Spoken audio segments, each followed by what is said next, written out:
அருகில் தூங்கிக் கொண்டிருந்த டான் கல்லெட் இந்த சத்தம் கேட்டு எழுந்து பார்த்து கொண்டிருக்கும் போது இருட்டில் ஒரு உருவம் வருவதை பார்க்கிறார். திடீரென்று அந்த உருவம் தரையில் விழுகிறது. அருகில் சென்று பார்க்கும்போது அது ராய் டிகாட் என்றும் இரத்தத்தால் முழுவதும் நனைந்து இருந்ததும் கை உடைந்து இருந்தது தெரிந்தது. ராய் தன்னை கரடி தாக்கியதையும் அது ஜூலியை தூக்கி சென்றதையும் சொல்கிறார். தன்னை பற்றி கவலைப்பட வேண்டாம், ஜூலியை போய் காப்பாற்றுங்கள் என்று சொல்கிறார். அப்போது என்ன நடந்தது என்று ராய் கூறுகிறார். நடு இரவில் ஜூலியின் குரலை கேட்டு தூக்கத்தில் இருந்து எழுந்ததாகவும் அங்கே கரடி ஒன்று வந்துள்ளதால் இறந்தது போல் நடிக்க சொல்கிறார் ஜூலி. திடீரென்று கரடியின் கால் ஒன்று ராயை தாக்குகிறது. ராய் 5 அடி தள்ளி போய் விழுகிறார். அவரது தோள்பட்டையை கரடி கடிக்கிறது. ஆனால் சத்தம் போட்டால் கரடி கொன்றுவிடும் என்பதால் ஒரு துளி சத்தம் கூட போடாமல் ராய் தாங்கிக் கொள்கிறார். திடீரென்று கரடி கடிப்பது நின்றதால் ராய் கண்ணை முழித்து பார்க்கும்போது கரடி ஜூலியை தாக்கிக் கொண்டிருந்தது தெரிந்தது. அது இப்போது ராயின் பக்கம் திரும்பி வந்து அவரின் கால்களை கடிக்கிறது. பின்பு ஜூலியை நோக்கி மீண்டும் செல்கிறது. அப்போது எலும்புகள் நொறுங்கும் சத்தம் கேட்கிறது. ஜூலி வலி தாங்காமல் கத்துகிறார். அவரது அலறல் சத்தம் கொஞ்சம் கொஞ்சமாக குறைகிறது. ஜூலியை கரடி உயிரோடு தூக்கி செல்கிறது. ஜூலியை போய் காப்பாற்ற சொல்லி கெஞ்சுகிறார். அப்போது அங்கே விடுதியில் இருந்து வந்த டாக்டர் ஒல்கிர் லிண்டன் முதலுதவி செய்கிறார். அங்கிருந்து ராயை விடுதிக்கு தூக்கி செல்கின்றனர். அங்கிருந்த பார்க் ஊழியர் ஜோன் தனது ரேடியோ மூலம் பார்க் தலைமை அலுவலகத்திற்கு கரடி தாக்குதல் பற்றி தகவல் கொடுக்கிறார். டாக்டர் லிண்டன் ஜூலியை தேடி காப்பாற்ற வேண்டும் என சொல்கிறார்.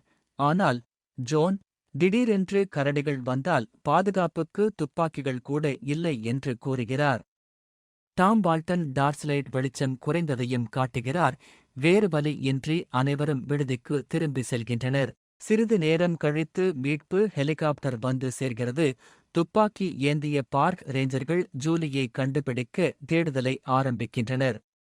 அதே இரவு 3 மணி அளவில் டிரர்ட் லேக் அருகில் தூங்கிக் கொண்டிருந்த டெனிஸ் திடீரென்று ஒரு சத்தம் கேட்டு விழிக்கிறார். கேம்பை நோக்கி கரடி ஒன்று வந்து கொண்டிருந்தது.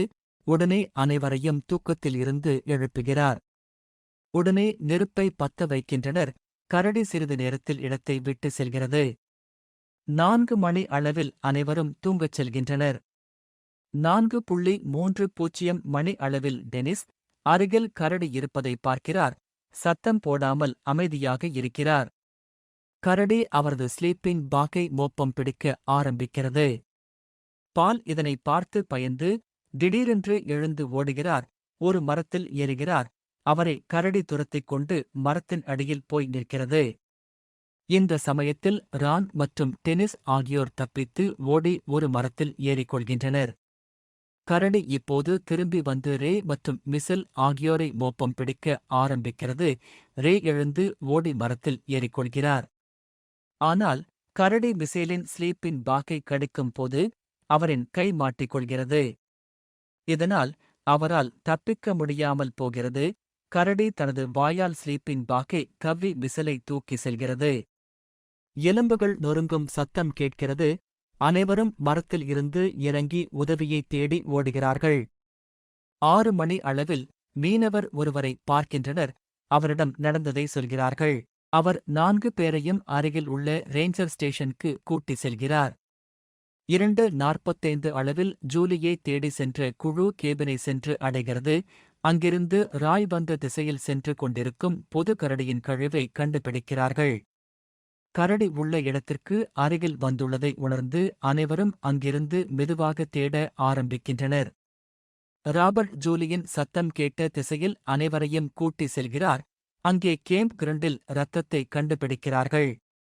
நிலத்தில் இரத்த அடையாளங்களை பின்தொடர்கிறார்கள். அப்போது ஒரு இரத்த கரை படிந்த ஒரு பர்ஸை பார்க்கிறார்கள். அந்த இடத்தில் இருந்து ஒரு பலவீனமான குரல் கேட்கிறது. அது ஜூலியின் குரல். ஜூலி தரையில் கவிழ்ந்து கிடந்தார். அவர் வலிக்கின்றது என்று கூறுவது மட்டும் கேட்க முடிந்தது. கால்கள் முழுவதும் ஓட்டைகள் மற்றும் கிழிந்த காயங்கள் இருந்தன.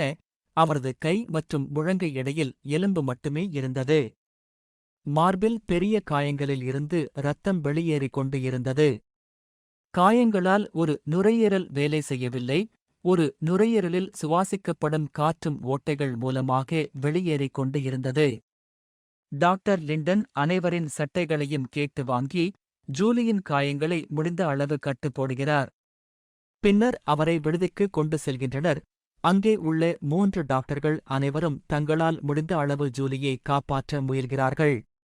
ஆனால் அதிக அளவு இரத்தப்போக்கு மற்றும் நுரையீரல் செயலிழப்பு காரணமாக அவர் உயிர் பிழைக்க மாட்டார் என்று தெரிந்தது. சிறிது நேரத்தில் அவரது சுவாசம் மிகவும் பலவீனமாக ஆரம்பித்தது. 4 முதல் 12 வரை மணி அளவில் அவர் உயிரிழந்தார். அடுத்த நாள் காலை 8 மணி அளவில் பார்க் ரேஞ்சர் லேயனார்ட் லாண்டாவை டெனிஸ் மற்றும் குழுவினர் சென்று அடைகின்றனர். லாண்டாதான் இவர்களுக்கு முந்தைய நாள் கேம்ப் அமைக்க அனுமதி அளித்திருந்தார்.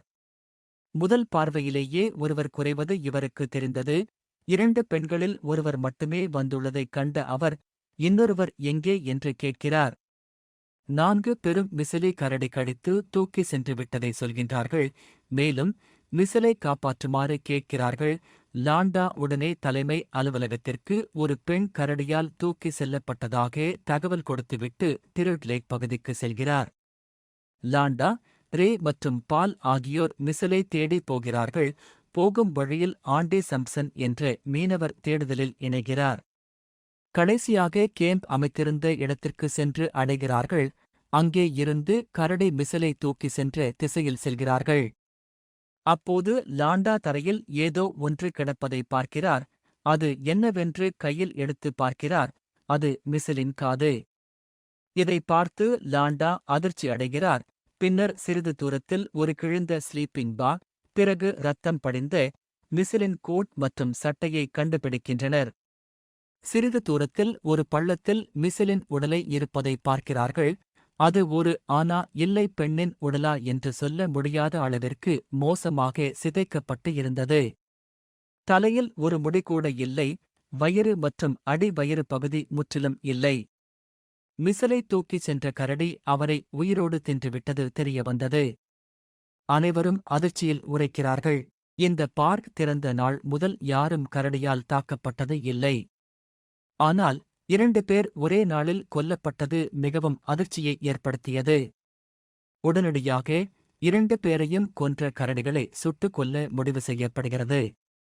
பிறகு பல கரடிகள் கொல்லப்பட்ட பிறகு 2 கரடிகள் வயிற்றில் மனித உடல் பாகங்கள் கண்டுபிடிக்கப்பட்டன. இந்த சம்பவத்திற்கு பிறகு பார்க்கில் பல்வேறு விதிமுறைகள் மாற்றப்படுகின்றன.